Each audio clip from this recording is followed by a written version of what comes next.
Gue yakin lu ngeklik video ini karena kalian merasa hidup kalian mungkin masih stuck dan umur kalian mungkin sudah lebih dari 20 atau 30 tahun. Gue yakin lu gak sendirian karena gue juga pernah di posisi itu. Oleh karena itu di video ini gue akan membahas ke kalian semua. Kenapa orang kaya itu semakin kaya, sementara orang kelas menengah ke bawah itu cenderung stuck di situ-situ aja, bahkan kekayaannya bisa tergerus atau bahkan hilang. Nah, tanpa berlama-lama, gua akan membahas dan akan memberitahu kepada kalian semua kalau ada 5 perbedaan mindset yang diadopsi oleh orang kaya yang tidak diketahui oleh orang menengah atau bahkan miskin. Apa saja? Ikutin gua. Oke, pertama-tama ya, gue juga pernah di posisi kalian ngerasa stuck dalam dengan hidup gue. Kok hidup gue kayak berjalan di tempat, berjalan di lingkaran yang sama? Pernah gak sih lu merasa kok dari dulu gue udah kerja 10 tahun misalnya, gue udah punya keluarga, udah punya cicilan, kok gaji naik tapi uangnya tetap aja habis. Sampai akhirnya gue sadar yang bedain bukan kerja keras, tapi cara lu untuk mengelola uang lu. Yang udah gue bilang di video gue selanjutnya, di video gue sebelumnya, kalau untuk menciptakan uang atau mendapatkan uang itu gampang.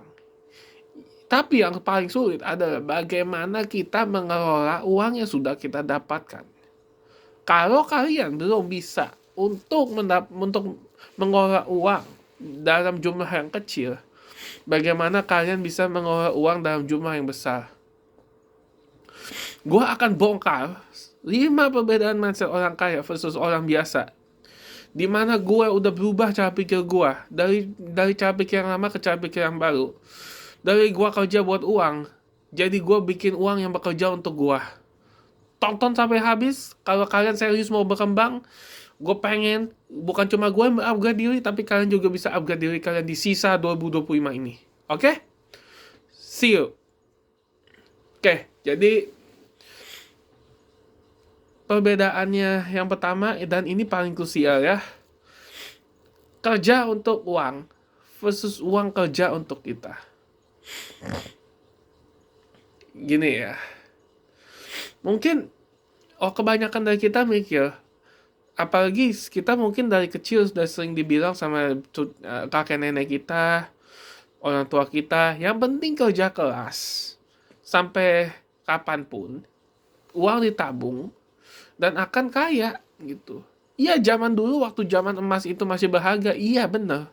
Waktu zaman industri itu lu pergi ke universitas, lu lulus, dapat kerja bagus, kerja keras sampai lu pensiun, lu tabung duitnya, ya lu bisa kaya.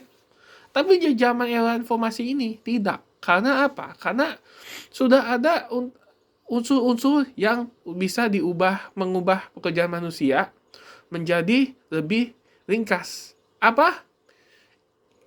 Artificial Intelligence atau AI. Yang kedua adalah cryptocurrency sebagai alat bayar di masa depan.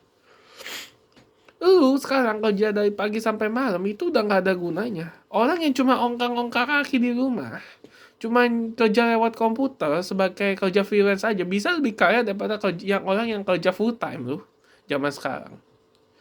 Orang yang kerja sebagai afiliator juga bisa jauh lebih kaya daripada orang yang kerja full time. Dulu gue kerja dari pagi sampai malam, gaji oke, tapi tetap ngerasa kayak capek, hidup gue kok kayak kosong ya, kayak no life gitu.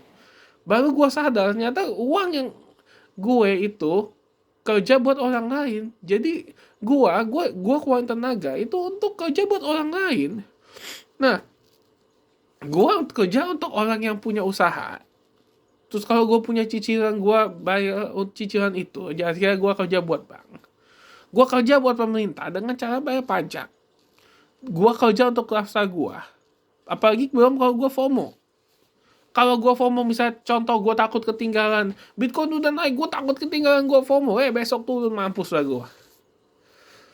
Sekarang sebagian gaji langsung lu salurkan buat investasi. Itu jauh lebih baik karena gue udah melakukannya. Karena gaji gue yang lumayan lah ya. Dan itu gue langsung masukin 50-60%-nya langsung buat investasi dan aset digital. Gue bikin lah konten kayak sekarang ini. Gue bikin lah Linkit untuk jual produk-produk ebook gue. Gue masuk di saham BBCA dan gue udah bisa dapat dividen. Gue masuk di Bitcoin, sekarang udah naik udah puluhan persen lah ya, ratusan persen. Gue kerja, tapi aset gue juga kerja di belakang layar. Gak cuma gue capek kerja, tapi uang gue nggak bekerja. Tapi gue bikin gue kerja, uang gue juga bekerja. Supaya apa? Supaya uang gue menjadi pasukan gue untuk membuat gue jadi lebih kaya di masa depan. Kalian nggak mau kan? Kalian udah capek kerja, sekarang kalian udah 50 tahun, udah mau pensiun. Tapi kalian nggak punya tabungan sama sekali, gitu. Nah, gue juga nggak mau ini terjadi sama kalian. Oleh karena itu, gue pengen kita itu bisa menciptakan sistem yang bisa membuat uang itu kerja buat kita untuk menjadi lebih kaya. Nah, caranya itu nggak mudah ya. Caranya itu dibutuhkanlah skill. Kalau lu nggak punya skill, ya susah juga gitu. Tapi bisa dimulai dari hal kecil. Apa hal kecilnya? Ya, lu hindarilah FOMO. Hindarilah fear of missing out atau jangan ikut-ikutan orang. Lu hindarilah rasa berlebihan. Lu hindarilah cicilan yang konsumtif. Cicilan produktif nggak apa-apa, tapi jangan konsumtif yang lebih dari 30% pendapatan kalian. Oke? Yang kedua, fokus beli aset versus gaya hidup. Nah, guys, orang biasa itu rata-rata mereka setiap kali gajian langsung upgrade gaya hidup. Mereka naik pangkat, wah langsung ganti mobil ya. Wah langsung beli rumah yang lebih bagus gitu. Orang kaya, mereka dapat duit, mereka langsung cari aset apa yang bisa menghasilkan income baru mereka supaya tambah kaya.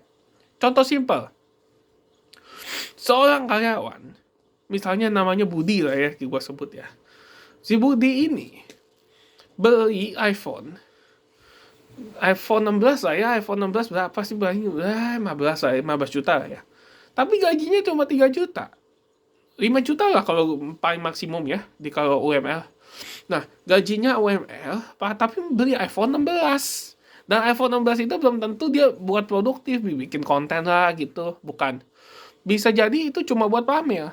Yang mana itu cuma kesenangan sesaat atau instant gratification. Nah, uang itu kan akan habis ya. Maksudnya nilai iPhone itu akan turun berdasarkan tahun. Lu bawa iPhone itu keluar dari toko aja nilainya udah turun 50%. Nah, dan lu bayarnya pakai apa? Lu bayarnya pakai pay later. Lu bayar pakai pay later, emang bunganya nggak gede? Atau lu bayar pinjam pakai pinjol? Mampus lu. Yang bunganya kagak karuan tingginya. Kecuali lu beli iPhone. Itu buat lu juga beli mic dan beli kamera second buat lu mulai konten ya, itu nggak masalah karena gue melakukan itu yang ujungnya bisa hasilin gue ya sekitar ya 10 juta sebulan lah. Ini salah hasil gue dan ya gue puji Tuhan gue bisa menciptakan uang yang ya belum gede tapi oke lah. Dan gue juga investasi di emas, investasi di kripto, investasi di reksadana, LDPU, terus gue juga investasi di saham, ya lumayan itu udah menghasilkan gua uang lah atau dan dividen. Daripada gua pakai uang gua untuk ganti mobil atau apa, mobil gua masih mobil oke lah, masih mobil hybrid yang bisa bantu gua untuk narik ubah ya lumayan karena itu kan menghasilkan serasa atau menghasilkan uang dari hasil gua. Yang ketiga, takut resiko versus resiko yang terukur. Orang biasa itu biasanya takut sama investasi. Kenapa? Takut rugi. Sementara orang kaya, mereka belajar mengelola resiko dan pakai uang kecil mereka untuk belajar. Dan gue yakin mereka sudah menghitung resikonya. Gue pernah rugi di kripto Dan gue juga pernah ketipu karena gue FOMO, karena gue serakah gitu. Tapi dari situ gue belajar analisis dan akhirnya gue bisa profit di kripto, dan gue sudah profit di saham dan reksadana gue. Karena gue udah masukin uang yang terukur dan gue udah siap untuk kehilangan berapa persen uang gue kalau ini nggak berhasil gitu. Tapi ya itulah namanya belajar gitu.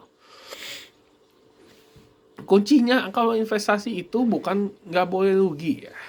Rugi itu normal, namanya juga belajar.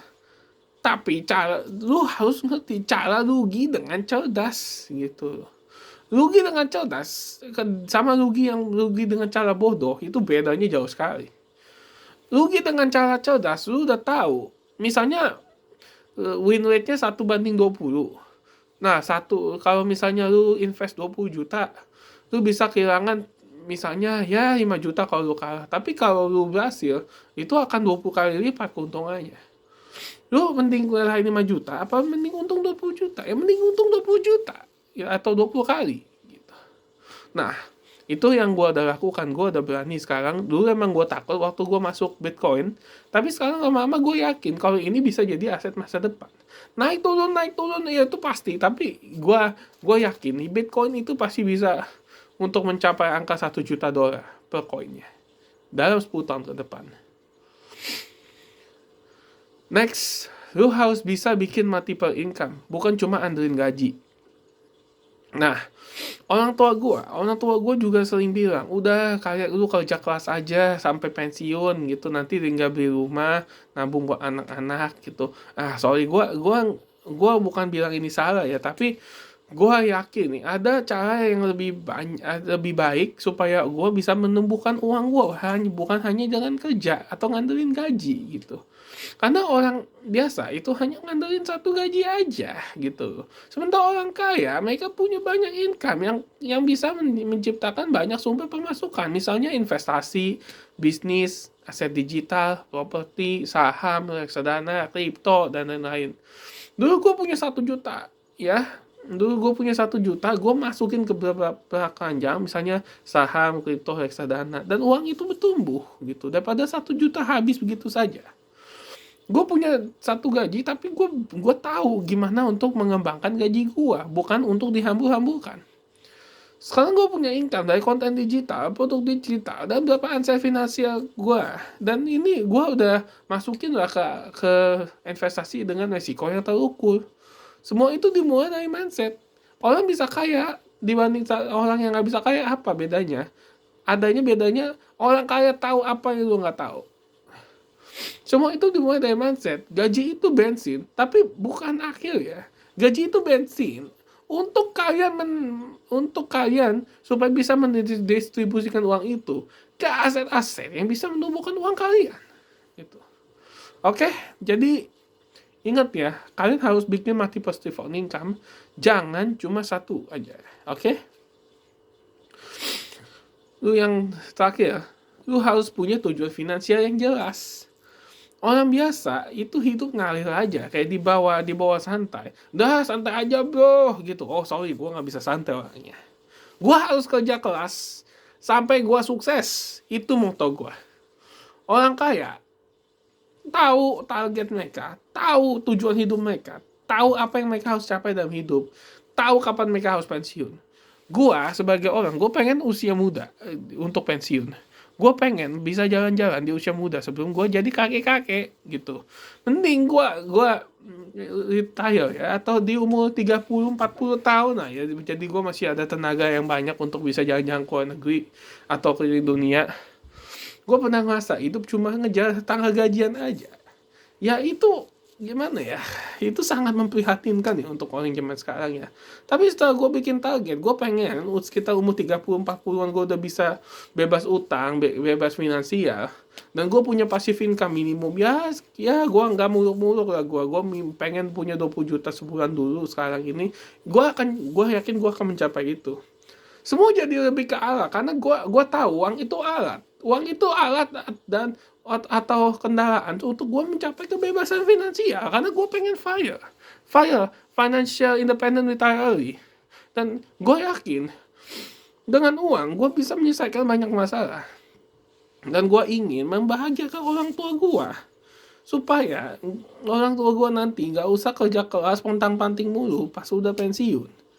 Nah, karena karena apa? Gue yakin kalau gue mengambil resiko yang terukur, itu pasti gue akan mencapai kebebasan finansial dengan lebih cepat dibanding orang yang tidak punya rencana sama sekali. Dan ingat, kalau kalau lu ambil KPR, itu juga adalah salah satu kesalahan terbesar finansial. Kenapa? Bukan gue bilang KPR itu buruk, enggak. Gue juga ada KPR, tapi ingat, KPR itu fungsinya adalah untuk memutar sisa uang kalian, untuk melipat gandakan uang kalian supaya kalian bisa melunasi KPR itu dengan lebih cepat. Beda dengan kalian KPR untuk karena kalian tidak punya uang yang cukup untuk membeli rumah tersebut. Misalnya rumah tersebut 600 juta, kalian punya cuma gaji 3 juta per bulan. Nah, ya gimana ya? Habis itu kalian harus untuk mencicil selama 30 tahun, 25-30 tahun. Emang kalian nggak ini capek cicilnya? Akhirnya dengan bunga berbunga, akhirnya total kalian bayar KPR plus bunganya, akhirnya bisa dapat satu rumah lagi. Akhirnya harganya kali 2 dari harga rumah kalian. Apa nggak sayang? Apa nggak sakit? Sakit pasti. Nah, makanya dari sini gua jelaskan ke kalian, kalau orang kaya itu akan membeli rumah kalau mereka sudah punya uang lebih dari 5 kali lipat dari harga rumah tersebut. Jadi kalau kalian punya 2,5 M, harganya kalian hanya boleh membeli rumah seharga 500 juta rupiah.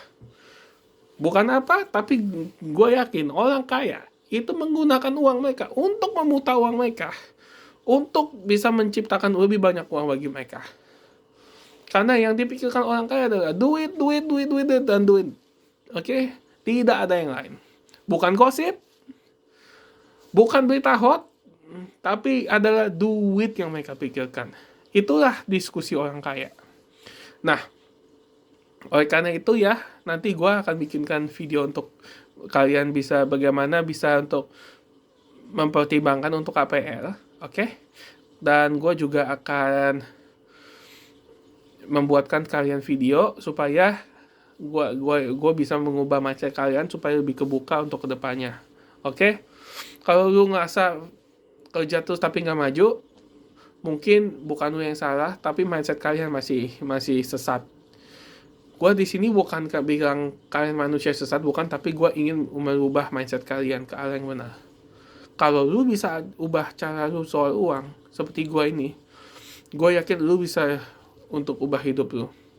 Gak harus jadi konglomerat, tapi minimum gak kerja seumur hidup. Karena gue gak mau kerja seumur hidup buat nutupin cicilan. Komen di bawah mindset mana yang paling nyentil kalian. Jangan lupa like, subscribe, dan share video ini ke teman-teman kalian. Kalau emang kalian tuh sadar kerja keras aja gak cukup untuk menciptakan multiple stream of income dan juga untuk mencapai kebebasan finansial atau FIRE. Oke? Thank you for watching. See you in the next video.